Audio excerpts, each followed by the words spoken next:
Hello, my name is Angelica Shelley, founder of Spiraline, and this is the first of several videos I hope to create that are going to share things about cacao.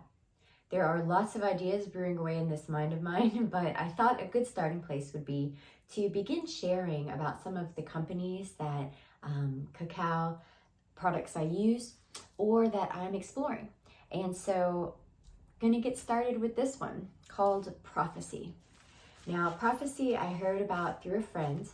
I have not actually had any of the cacao yet.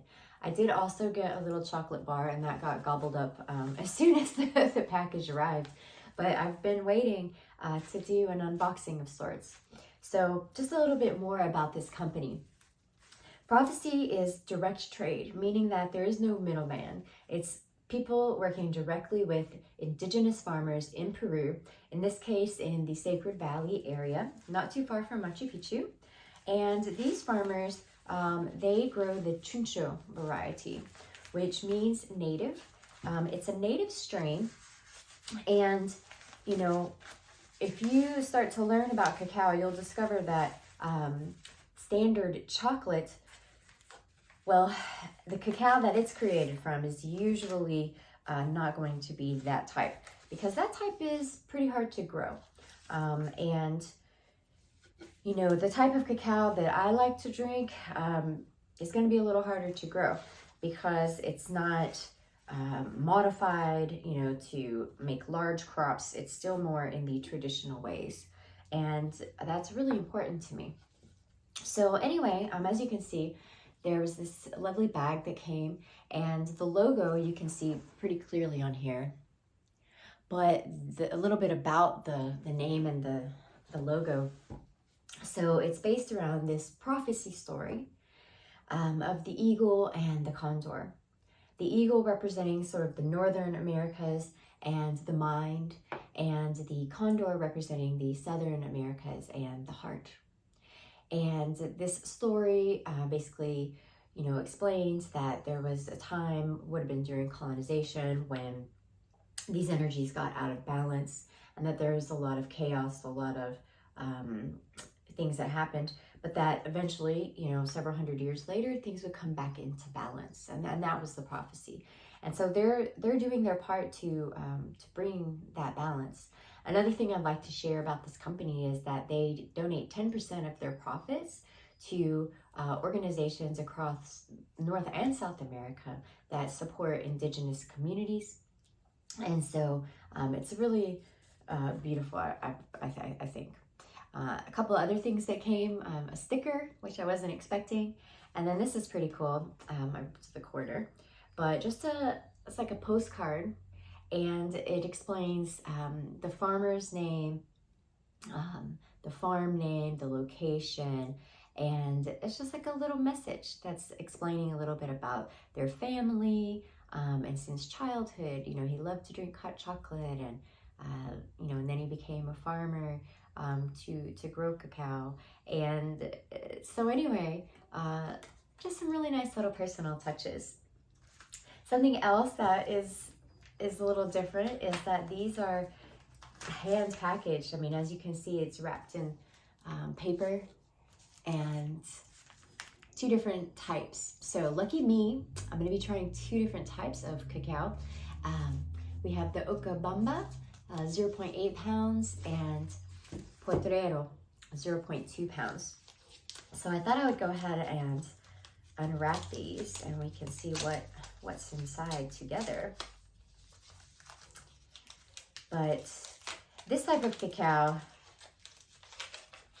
that comes in these blocks is not as convenient as some other types, but it is definitely its own kind of magic because you can see how it was formed. Oh, interesting. Okay, so these are actually in these discs.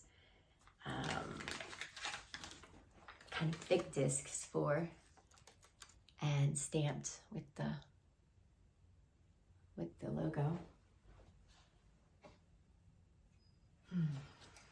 Very nice smell.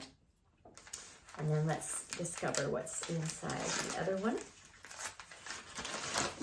And what I'll be doing after this part is I'll be going and chopping some of this off the block. That's something I actually really enjoy.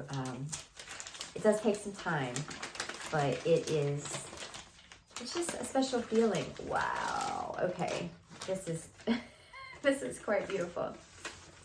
I have to say the little piece of chocolate as well had a beautiful stamping on it.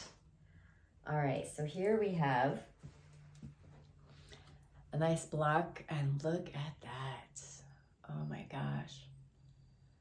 So there's, I mean, a lot of craftsmanship going into this, and I can almost feel like the love in it. There's a very nice energy coming off as I'm unwrapping these. That one smells almost a little bit peppery. So, okay, gonna go and prepare these. I'll be preparing these with just some water, cinnamon, cayenne, a little touch of maple. That is pretty much the go-to when I prepare cacao, and then just kind of compare and see how they are. Okay, I am back, and I have now 2 cups of cacao. So interestingly, they chopped up quite differently. The larger block, which was called Okabamba, that seemed to be much more kind of moist in its density. And the other one called Portrero was a little more like dry and powdery. And I had no control over what I got, which I actually really love, because it's just that element of surprise. You're not sure exactly what's going to show up, because it does sound like they really work with things, you know, as they're naturally happening, which different types, varieties are going to wax and wane with the seasons and everything. So we'll start with the smaller one, which is this one. Again, this is Portrero. And always before drinking cacao, I have to put some intentions and some love. So I'll just quickly do that with a breath.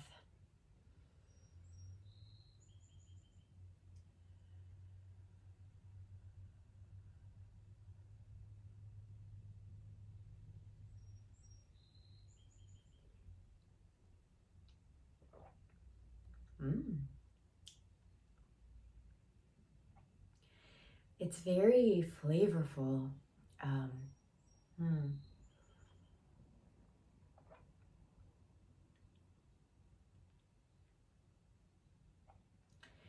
it has this lovely bitterness, but it's very enjoyable.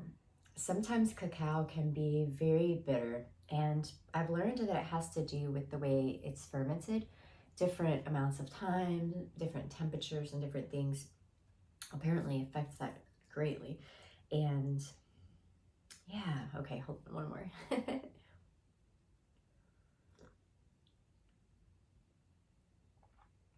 Yeah, okay.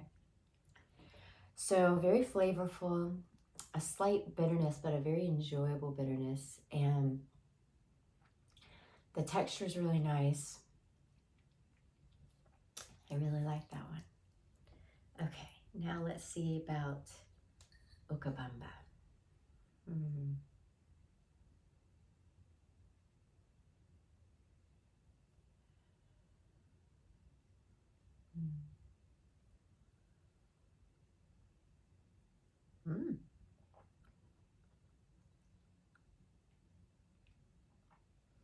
It's definitely quite different.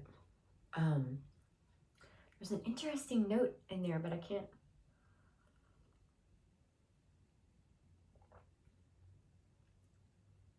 quite put my finger on it. It's like, I don't know, it's like a natural flavor, but I'm not sure which one. This one is a little more creamy on the mouth, which doesn't surprise me because it was more moist than the chop. And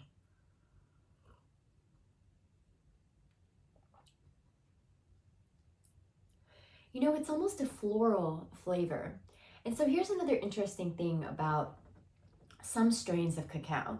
Another reason that many of them are harder to grow is because they're not self-pollinating. So that's of course a feature that when you're trying to produce cacao in massive amounts, is something that you would like, is for it to be self-pollinating. But when it's actually um, pollinating, you know, naturally, then depending on what's happening in the environment, what flowers are around, that's going to actually impact the flavor. And so, yeah, I think that that is maybe being reflected here in this particular cup. Um,